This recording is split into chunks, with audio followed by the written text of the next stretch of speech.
2 minutes pour comprendre. Aujourd'hui, je vais vous parler du cancer du poumon et plus particulièrement du rôle de l'imagerie dans le dépistage du cancer du poumon.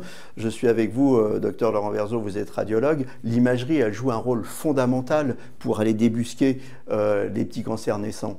L'imagerie joue un rôle effectivement fondamental, et en particulier le scanner, qui est un examen extrêmement performant, et les doses ont diminué, donc il n'y a pas de risque à passer des scanners thoraciques.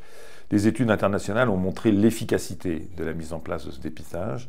L'INCa a lancé un appel à projet avec maintenant 5 régions qui vont rentrer dans cette expérimentation, et dès 2026, 5 régions supplémentaires.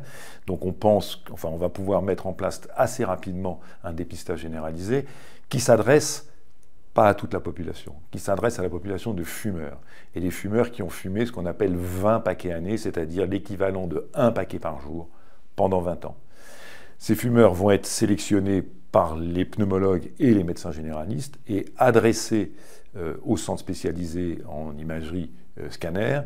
Les scanners vont être réalisés, analysés, il y aura de l'intelligence artificielle aussi pour aider le radiologue, et on va pouvoir débusquer des petits nodules, des petites anomalies qui vont être prises en charge très rapidement. Et associé à cette démarche, il y a évidemment une consultation de tabacologie, car l'idée aussi est d'accompagner les patients dans l'arrêt du tabac.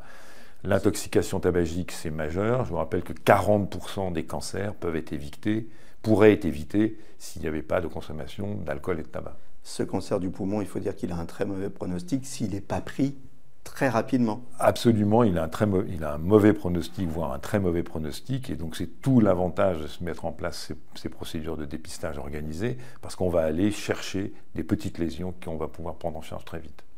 Voilà, si vous êtes fumeur, à bon entendeur, faites-vous dépister. Nos émissions vous plaisent, alors aidez-nous à faire grandir la chaîne. Pour parler santé au plus grand nombre, partagez, likez, abonnez-vous.